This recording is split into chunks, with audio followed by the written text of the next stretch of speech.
it. Grow up. Grow up? I'm 38 years old.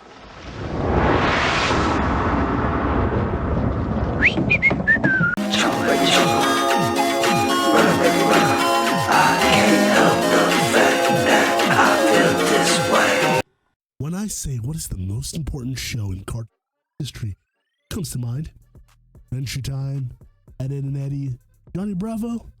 No, believe it or not, the most important show was the marvelous Misadventures of Flapjack, like its 90s predecessor, Dexter, which opened the doors for many creators such as Craig McCracken, Seth MacFarlane, and Butch Hartman. Flapjack opened the doors to creators such as Pendleton Ward of Adventure Time fame, J.G. Quintel from Regular Show, Alex Hirsch, Gravity Falls. Van Horn incorporated his own streams of marine life while living in Florida as a boy. Like Chowder, Flapjack uses mixed media to tell its story. But unlike Chowder, where everything is kind of cute and bubbly, Jack was very dirty and sometimes upsetting. The story follows Flapjack, a young adventurer with a heart of gold. Alongside him, we have the cold-hearted scoundrel Captain Knuckles and his mother figure, Bubby, a big blue whale, who is also the voice of Cake from Adventure Time. And I got 2 hot tomatoes. Well, they'll make a good sauce, maybe. So You're not so... Knuckles, come out here! Knuckles! Knuckles! He wants Flapjack to go on the right path, while Knuckles wants to toughen him up and sometimes takes advantage of the boy's naivete. Bubby also doubles as the duo's home as they sleep in her mouth. He hates Knuckles for his bad influence on Flapjack. The main objective is to find the location of Candy Island, which is basically this world's version of One Piece. You see, in the world of Flapjack, candy is basically the holy grail, the drug, the booger sugar. It's been known to mess people up and consume anybody who takes it. From the rich to the poor, everybody wants candy. The candy barrel is the beacon for all wary travelers who come along Stormalong Harbor. Think of it as Moe's Tavern from The Simpsons. The candy barrel is run by Peppermint Larry and its freakishly claymation wife, appropriately named Candy Wife.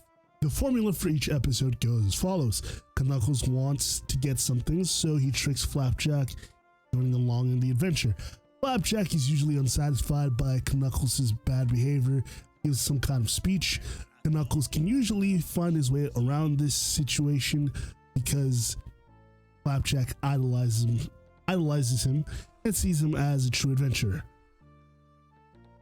Stormalong Harbor is where most of the stories take place, consisting of an upper Stormalong and a lower Stormalong. It doesn't really make sense because they're all on some kind of platform. I never really understood it. It's a giant plank of wood. I don't know how there's vegetation and all this stuff, but hey, the rich people live in upper Stormalong and most of our characters live in lower Stormalong. Make that make sense. The duo never makes it to Candy Island except for once where Flapjack spits on it, but maybe they weren't supposed to. Isn't childhood more about the journey than getting from childhood to adulthood? The surrealism of the show makes the show different from every cartoon that was produced before and after. The show is a metaphor for growing up and reality of becoming an adult. When you're young like Flapjack, you're wide-eyed and optimistic and have a very colorful imagination. As we age, however, we can either go 2 paths.